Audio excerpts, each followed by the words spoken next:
যে নামাজ ছেড়ে দিয়েছে, যে নামাজ ছেড়ে দিয়েছে সে ইসলাম থেকে বের হয়ে গেছে।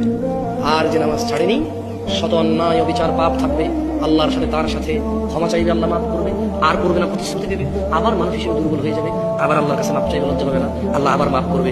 এরপর এক পর্যায়ে আল্লাহ ঘোষণা দিয়েছে ইল্লা মান তাব, অথবা যে ব্যক্তি তার সমস্ত গুনাহ থেকে ফিরে আসে, ওয়া আমানা, আল্লাহর প্রতি ঈমান আনে, ওয়া আমিলা আমালান সালিহা, তার গুনাহ যত কিছুই হোক সে যদি ফিরে আসে, ঈমান আনে, মাফ চায়, ভালো কাজ করে, ফাউলাইকা ইউবাদদিলুল্লাহ সাইয়্যাতিহিম হাসানাত। এই যে লোকটা বললো জেনা করবে না, আবার করছে, চেষ্টা করছে না করা হয়ে গেছে, নেশা করবে না আবার করছে, সর্বোচ্চ চেষ্টা করেছে না করার প্রথম হয়ে গেছে।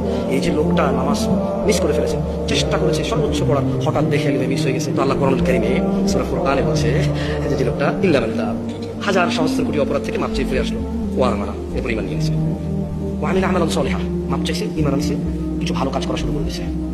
তাহলে হচ্ছে ফাউলাইক, তার পিছনের যে হাজার লক্ষ কোটি সহস্র গুনাহ আছে, ইউবাদদিলুল্লাহ, আল্লাহ বদল করে দেবে গুনাহগুলোকে, শুধু মাপ না, এগুলোকে আল্লাহ বদলাই দেবে, এক্সচেঞ্জ করে দেবে, কিসে? সাইয়্যাতিহিম হাসানাত, নেকিতে পরিবর্তন করে দেবে সবগুলোকে।